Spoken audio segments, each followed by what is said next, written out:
Welcome, welcome, welcome everyone to Lunch and Learn. We have an exciting presentation today from Ernest Holmes called The Power of Affirmative Prayer. And it's going to surprise you a little bit, I think, in a couple of areas. He says some things that you won't find in his books.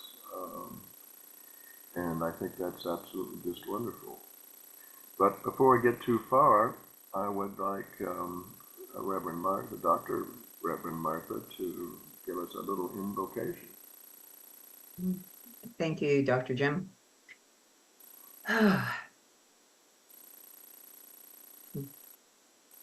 So good it is to fall into the arms of love. To know that that love is pervasive, that it is the very air that I breathe, the sunlight. It is every person on the planet, the very bones in my body, the marrow in the bones. This love that is everywhere is everything and everyone. And so I call it with such a ferocity and such a passion that it arrives and says, yes, my darling, what is it? And I say, love. It is us, those of us from the archives, the ones who seek that ancient wisdom, the ones who seek to follow the path of the mystic, that we may each know the very heart of love. Dear love, I am so happy to have you here today. And so it is this love that I call, and this love that I know as each person here. And I know that as this love surrounds, infuses, carries each of us, that it whispers in our ears of our own goodness. It speaks to us of deep faith, and the knowing that no matter the appearance, that it is the sacred that is always protected, that it is that sacred that is always here, and form and function have a shelf life, but not the sacred. And so it is that sacred to which we speak today. It is that sacred that we hold up and know and speak to and from. And so it is in that goodness that I bless this meeting today. Know that Dr. Jim is blessed as our facilitator, and as are all of us who attend. And so knowing that all is good, I simply say, and so it is. And so it is. Well, let me say a word or two about prayer. When you're trained in conventional Christianity theology, they don't say much about prayer. Prayer is when you beg God for something, and if God's in a good mood, he just might give it to you if you beg and if you behave yourself. And there's not much, I mean, there are books written about it, but when you look at the elements of theology, it's simply not in the 5 major elements of theology. So coming into religious science, I find it's exactly the opposite. Prayer is the biggest thing we got because it incorporates all the theology and it's kind of outlined in the so-called 5 steps of recognizing God, being one with God, very, very important step, declaring your need, and gratitude and release. So when you get into the books about prayer, of course the textbook has a chapter on prayer and another one on faith, but the faith one probably has more about prayer than the prayer one. And when you want to look at for the 5 steps, you'll find A New Design for Living is kind of the best book. It's 4 steps in that release, and gratitude are the 4th step, but it's really 5. And so when you keep going on and say, I want to talk about affirmative prayer, let me mention that some of you know and don't know the fact that Willis Kinnear, who was the predecessor of Kathy Julien as the editor of Science Mind magazine, after Ernest passed in the late 60s, he started putting out, he collected up, Ernest had a great big stack of papers that he had written essays. And he kind of organized them, and he started putting out these little books called the annual edition. And he put out about 15 of them. And I think all of them except one, which we just talked about today, are available at the archives as an ebook. Or you can buy them yourself. This one here is priced at $1. It's like 1972. You won't get anything for $1 these days. But anyway, there was a chapter in here called The Creative Mind, and he talks about affirmative prayer in that chapter.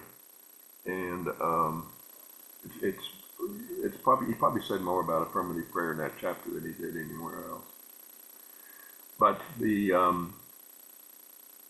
thing that he's going to say today, which comes from a 45 RPM record, not even I guess it was before tape, before they had cassettes and things like that.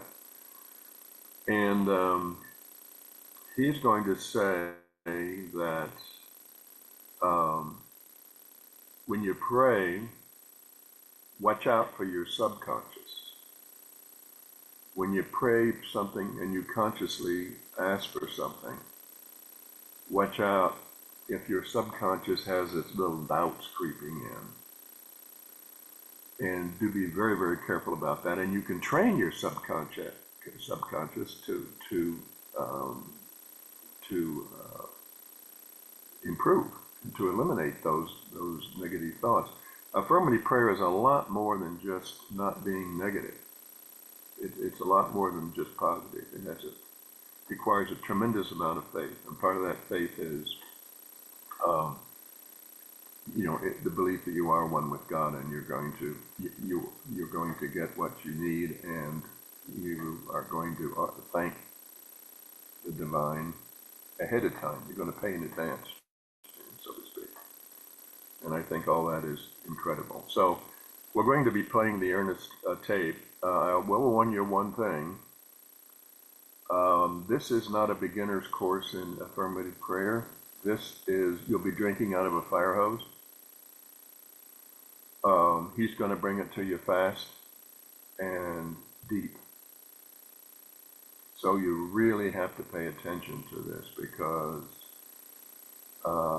you're going to miss it. Now, the tape, the audio recording is available in the archives, and you might even want to buy a copy of it and play it about 20 times so you can really understand it thoroughly. But this is a classic. And so listen carefully, then we'll break into groups and talk about it. I think we're ready. Reverend Martha, you want to? All righty, here we go.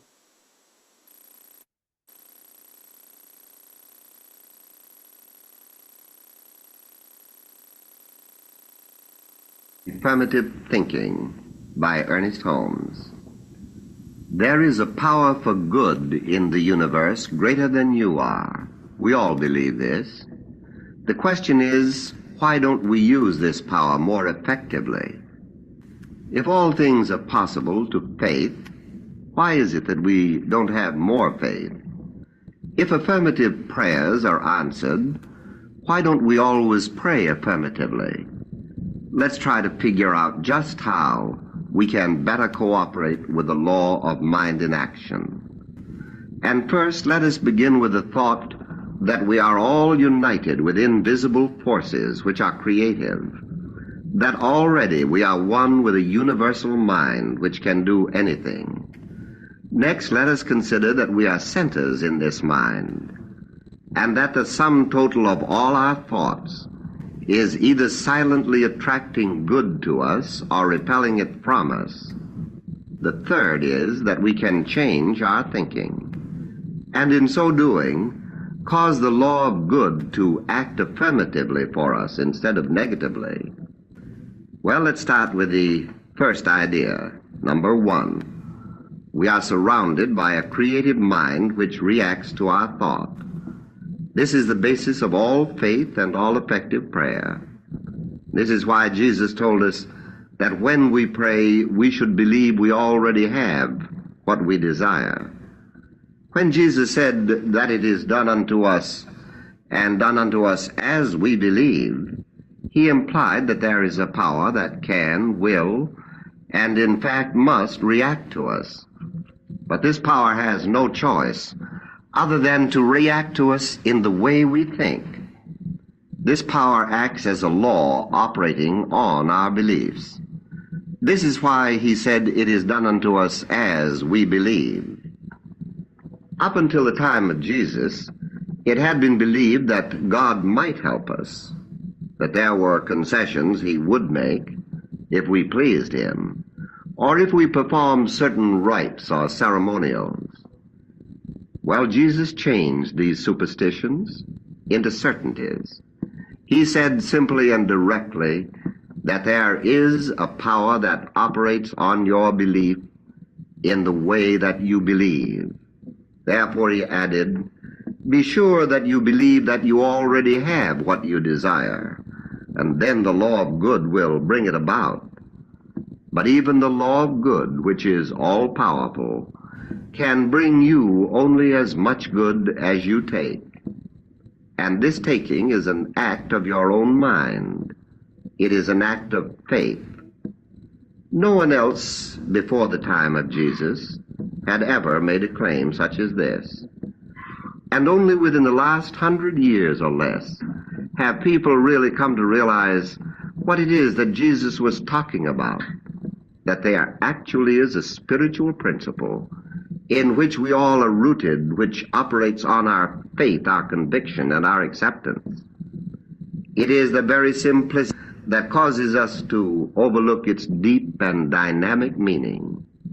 You see, Jesus was really saying this: you are surrounded by a mind, a power, an intelligence, or a principle that receives the impress of your thought and acts upon it exactly as you think. Your thought is like an image held in front of a mirror. The mirror will always reflect the image exactly as you think into it. The mirror itself is a law, reflecting back to you what you think. And now we come to our second proposition. We are thinking and active centers in this mind, and the sum total of all our thoughts is either silently attracting our good to us or repelling it from us.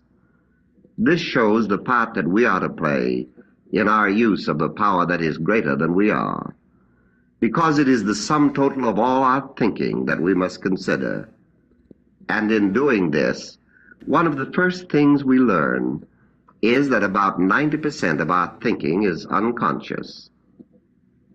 They now tell us that 85% of our accidents are unconsciously invited, that at least 75% of our diseases are unconsciously influenced, that our success and failure in life is largely unconscious, and of course, our happiness and misery is entirely so. You see, scientific investigation verifies what you and I are talking about. Most of our thinking is unconscious.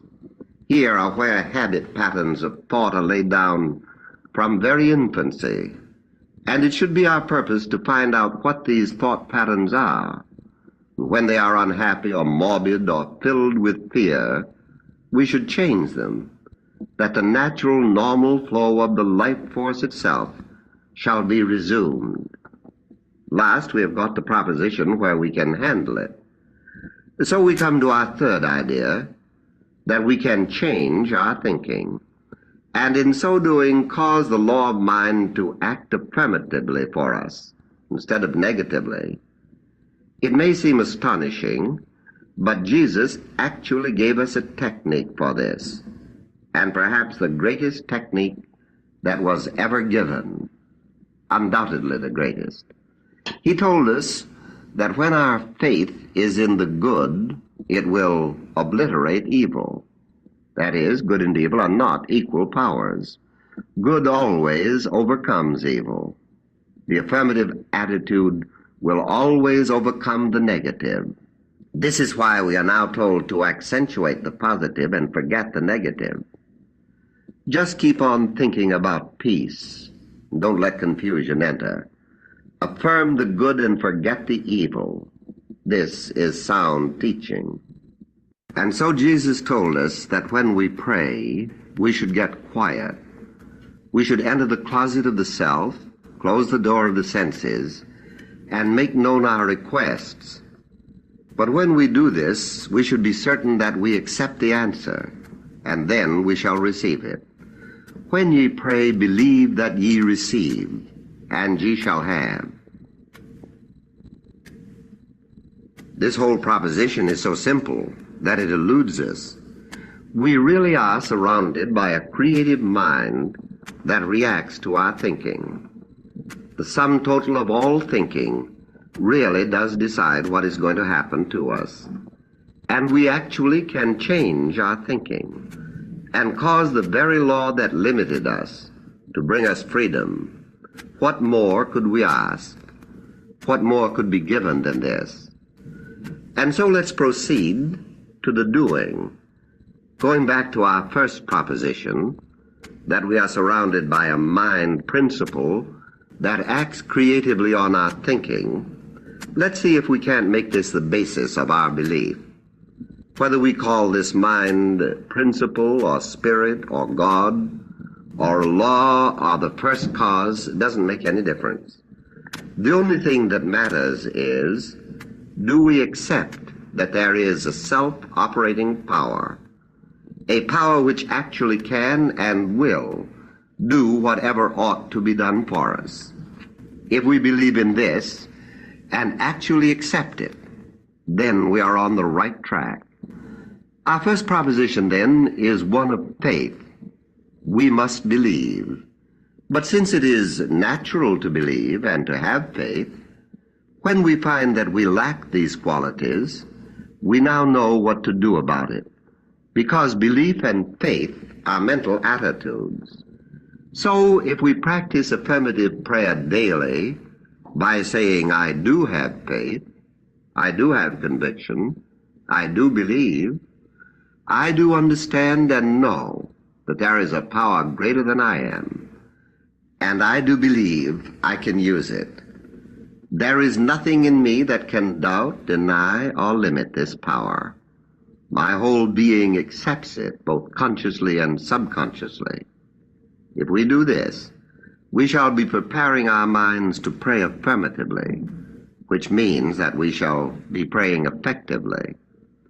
If there is a principle of mind that reacts on our thinking or our belief, then it naturally follows that if we say it cannot, then it cannot because we don't let it. If we say it won't, then it cannot because we don't permit it. And if we limit it to a little good, it cannot give us a greater good. You see, the power itself is absolute. The way we use it is relative. Our first thing to do then is to be certain that we believe.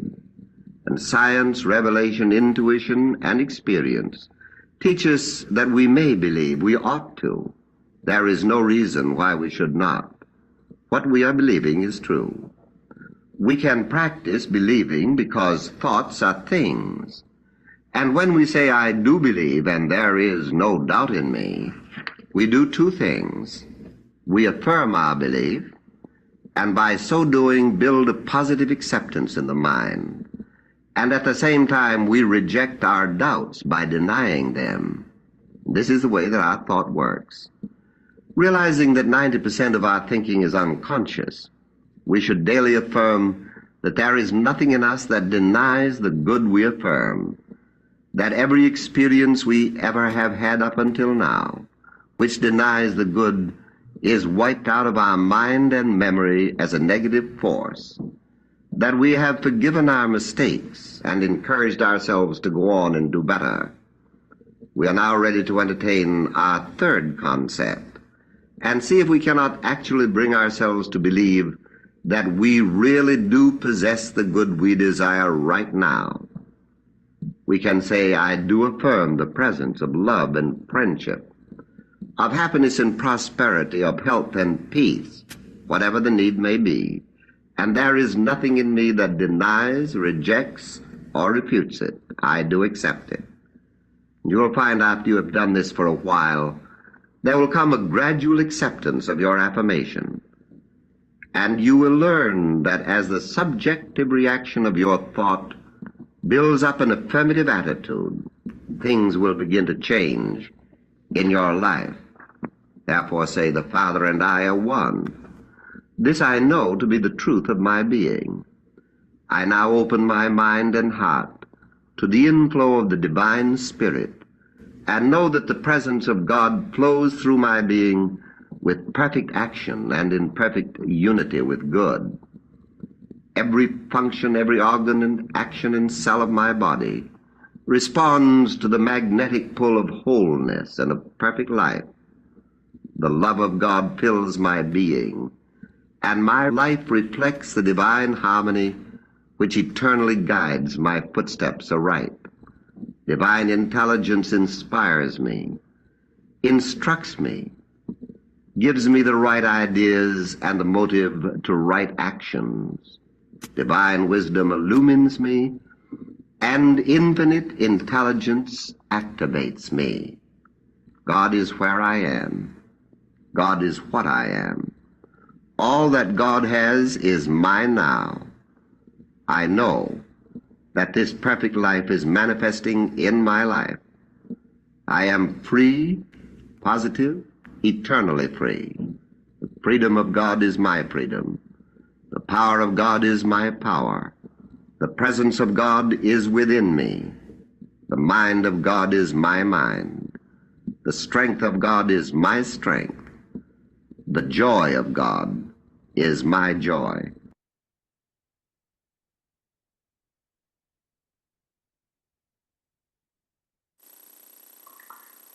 Wow. Well, I think we're ready to break up and discuss this. So, Reverend Martha, do you want to put us in some rooms? Sure. How long would you like the discussion to happen? Well, what's it usually? Is it 10 or 15 minutes, something like that? About 15 minutes, yes. Why don't we do 15? Okay, sounds good. Here we go.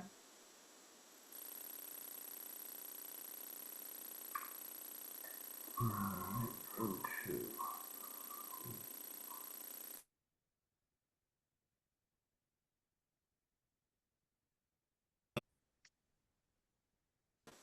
Okay, when I read Ernest, my heart goes, wow.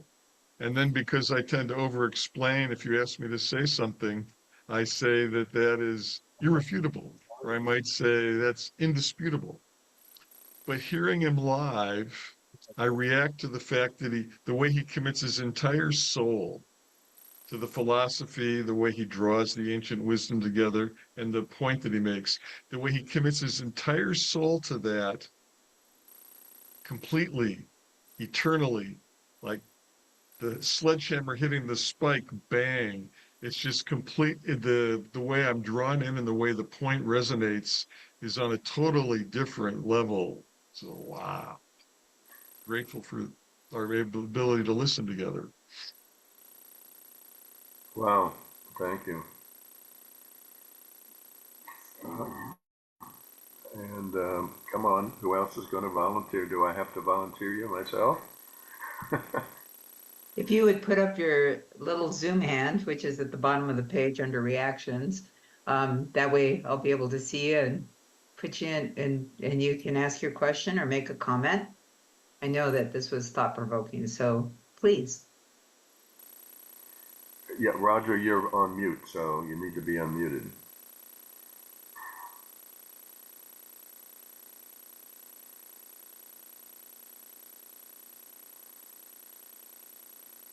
There. Okay, am I on now? What happened? Oh, yeah, go ahead, Roger. Okay. Well, I guess the thing that continues to stick in my mind here more than anything else is, and I can't even recall who said it. It may have been John or maybe it was Emily or somebody, but um, when you read a lot of these issues and thoughts and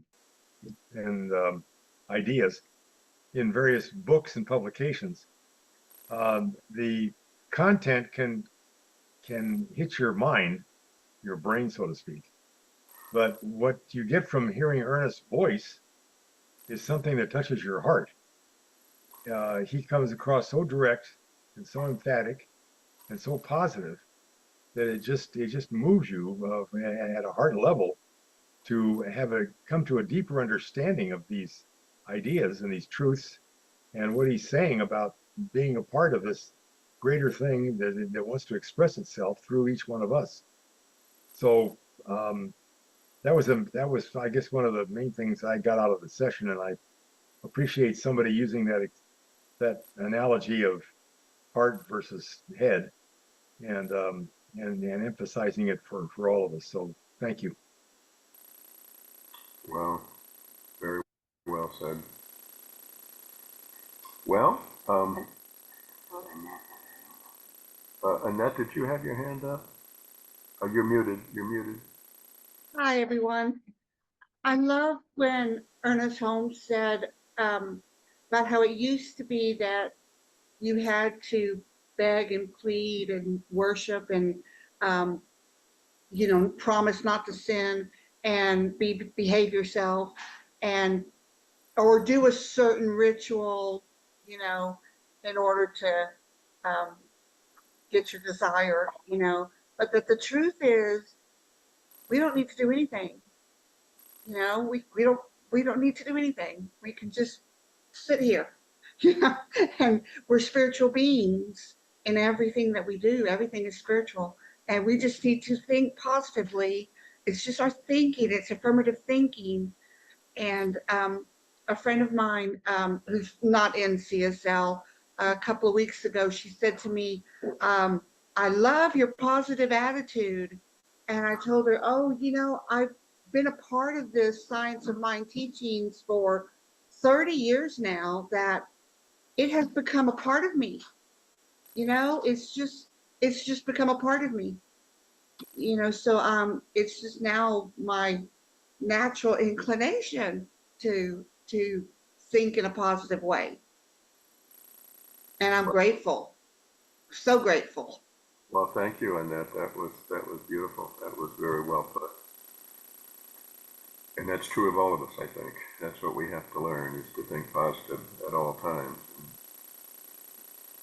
But we have to behave a little bit too. At least yeah, treat and move your feet, treat and take action, right? Yeah, you have to. But everything is spiritual. I was thinking about that Brother Lawrence book, how he was washing the dishes, and even that was spiritual. Even washing the dishes is spiritual. Everything is spiritual. Was it Jack Cornfield that said, after the ecstasy comes the laundry? Oh, Yes. yeah, that goes back to St. Teresa or somebody. Yeah. That was a book of his. Yeah. Well, I know Kathy wants to say something about the archives, but does anyone else, is it a Pat? Pat, are you Pat from New York that's been on a few times? Yes, hi. Oh, your hand is up. Sorry, wait a minute. There it is. Okay, yes. I remember that saying. It's before enlightenment, chop wood, carry water. After enlightenment, chop wood, carry water. Because it just gives still mind, but it doesn't negate what you always did anyway. So you just continue what you were doing, but now you've got a still mind from self-realization. If you can get to that point to dismantle the ego. I know someone who has done that. Took her 30 to 40 years. And she's still here with us. She's on YouTube, and it's astounding that she was able to, but she went through a great deal to do that in this life. So I think it's just the way to also become more ascended. The more we can strive to dismantle more fear-based emotions of the ego toward ourselves and others, then we can somehow get on a higher path as much as we can. Yeah, we certainly got some fear going around. Who else? Who else would like to raise their hand? You and say something. Well, I know Kathy is sitting in the middle of the INTA conference, and she was just saying that they just finished unpacking the last of the 900 plus boxes. So, so I think it would be lovely to hear from Kathy. All right, Kathy, you got it. You bet. No, thank you. Again, it's just how fun to sit here at our Science Mind Archive's new location here. We're leasing space from Unity Village, and it's just quite the hub. They have so many different conferences and retreats, and we've already been a part of a lot. And so I went to the INTA Congress, and oh no, I'm going to share anyway. I was just, how neat. I was part of the historic vote that INTA voted to move their archives to Unity Village too. That was just yesterday. And so we'll have Unity archives, INTA archives, Science of Mind archives. It's going to be quite the beautiful hub for researchers and students and lovers of this New Thought teaching from around the world can come to this beautiful space. So what a blessing that is. And I'm going to share my screen and kind of show you just a couple of things. It's like 3 colleges and you could start a university. Oh, there you go. I think we need to. There's something big happening here. Spirit's got a plan, and it's wonderful that we all get to go along for the ride. Yeah. So this is the archives website, the homepage, and hopefully you all are familiar with it. And so we're so excited. You know, we reached our match of 25,000 with the Hefferland Foundation. So now we're at almost 120,000. We're close to our total goal of raising $150,000 to pay for all our moving costs. And so if anyone's so called, you know, we would just love your support to help. You can just click here and donate. It's fun because it really has taken all of us to make this move happen. And I just want everyone just to feel so excited and so blessed by everyone's contributions. So I'm actually going to go here because I do have an account, and to log in, I'm going to take you just a slight scenic route so you know how. So it knows me, and I just have to go to my account, log in, and I log in. I want to kind of show you where this talk is, you know, and the different resources that are available. So let's go home, because there's no place like home. The other cool thing, Holmes is where the heart is, by the way. We have lots of good puns. On here, this is like our newest products that are on the website. And when you're a member, you can access them. They're included. You get up to 20 items for free as a friend of the archives or with your website subscription. And here's more audio recordings of Ernest Holmes. Prayers always answered. Oh, here it is, audio. For goodness, love, joy, understanding, and more. Getting the most out of life. And here's even some Raymond Charles Barker. So it's just every single week we have at least 3 new products available for people to listen to or available on our website. We're doing something really cool and fun where you can get a cutout of Ernest Holmes and bring him with you. And so it's like, where in the world is Ernest? And so we have a bunch of people purchasing them to go to Norway, I think it is. There's just around the world, and you can participate, and it supports the archives and all we're doing. What I want to do here is products, audio recordings, or actually I'll just kind of make it simple. Let's just click on products on the website. And I'm going to, and this gold bar is our search bar. So I'm going to type in affirmative. And we're going to, there it is. So look at this, audio prayer, affirmative prayer to help an alcoholic. Here, I'm just going to hit enter and you can see it better. But there's just so many resources. It's really fun just to go to the search engine and see what pops up. Well, there you go, why you should think affirmatively. Audio prayer, see the perfect life. audio prayer, metaphysical Lord's Prayer for our country, knowing the goodness of God is in myself and others. And so there's just, there we go, the alcoholic one. There we go, Power of Affirmative Thinking. This was yours today, wasn't that? Yes. Yes. Yeah, that's Sure. it. So it'll be easy peasy. I just click on that puppy and I can download it and it's mine. So anyway, so if you really do, like Jim said, we need to listen to it at least 20 times to get the full breadth of this talk. Look at, I just clicked download. It went to my download files and then I can play it. And it's that easy. So anyways, I just thought if you want, if it really touched your life. Comes to you from the Science of Mind archive. Good evening, friends.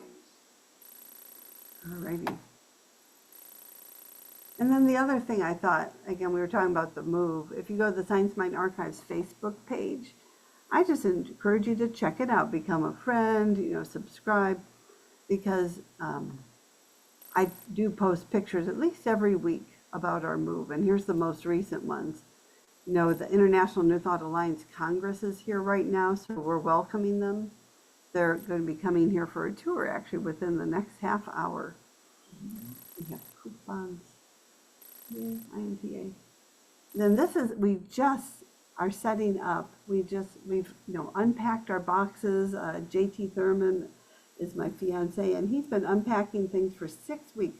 He just unpacked the last box of our archival stuff. I mean, we had 900 boxes, guys. So this is what we've been doing the last few weeks. There they are. Sorry. Pardon our mess. So here's a bunch of empty boxes, and they're here. And it's just really phenomenal. So we just hung up Ernest Holmes' portrait. Just really, here's Ernest Holmes' deaths and his honorary doctorates from around the world. What we started doing is that's called a ta-da. So when you finish something, you have to do ta-da, and to celebrate completing different tasks. And we have the display case, but you can feel it. You can feel the goosebumps when you walk in the room. The doctorates from around the world that Ernest had, more boxes. And it's been just a real honor to watch this come together. And the other thing, very quickly, I encourage you to go to our YouTube channel, because that's where our lunch and learns. But this is fun. We have our Wise Sage interviews too. So these are like the last videos brought up. Here's one with Reverend Dr. Arthur Chang, Reverend Alma Stevens, Kathy Hearn, Dr. Tom Sanner, Maureen Hoyt, John Waterhouse. But I know there's a couple Tom Sanner fans here, so I just wanted to point that out. If you go to our YouTube channel, you can listen to his wisdom. And one of my favorite things, you gotta listen to the end. Dr. Marilyn, who interviews most of them, asks, and if there's anything you would want someone to hear or know, what is on your heart? And he shares some beautiful wisdom. So we're grateful you're here. Check out the website. We're grateful for your support and coming to these lunch and learns. So I'll hand it back to Jim. All right. Well, that's a lot of material we went through, etc. And yes, by the way, let's say a word about what we're going to do in April out at Unity Village. We're going to have a grand opening. Yes, we're going to have a grand opening. So you are all so invited to come to Unity Village. You use the Kansas City, Missouri airport to come on in. It's April 25th through the 27th, I believe. And again, just keep going back to our website. Make sure you're signed up for our e-newsletter. There's ways to sign up, but we're going to do a ribbon cutting. We're going to have music and speakers and a gala. And it's just going to be just a lovely celebration of what everyone here has done to bring the archives to its new home. And there's plenty to do out there, not just the archives. I mean, there's the views from the tower, and of course, they have their own hotel built in. They have a nice little cafe restaurant right 100 yards from the archives, maybe not even that. And it's actually a fun place, and it's certainly worth doing. You'll learn a lot. And Unity's pretty much given us the run of the place. I mean, we're not locked out of, I don't think you're locked out of anything, Kathy. I mean, you know, we're one. I mean, as far as, not, we're not one business-wise or anything like that, but we share. We do. They've been very welcoming here. We've just been very blessed. So with that, since we're on the hour, we need to close it up. And Reverend Kathy, would you like to just say a quick word to close us out? Who's that? I put a couple links in the chat. So I just feeling the blessings of this moment, of this breath that breathes each one of us in the oneness of all that is. Just communing with the timeless wisdom of Dr. Ernest Holmes that just continues through the timelessness of life to impact us as we get to listen to him and hear it and be quickened by the message of oneness and of love. To guide us on this thing called life with the possibilities to make our lives even better by changing our thinking and changing our lives, working to change our unconscious thoughts so consciously we live life. I'm just filled with gratitude, grateful for Dr. Jim and his wisdom and his enthusiasm bringing this talk today, this Lunch and Learn. Grateful for Dr. Martha Quintana for her divine idea to create this Lunch and Learn. And absolutely grateful for each and every person who is here right now, who watches the recording.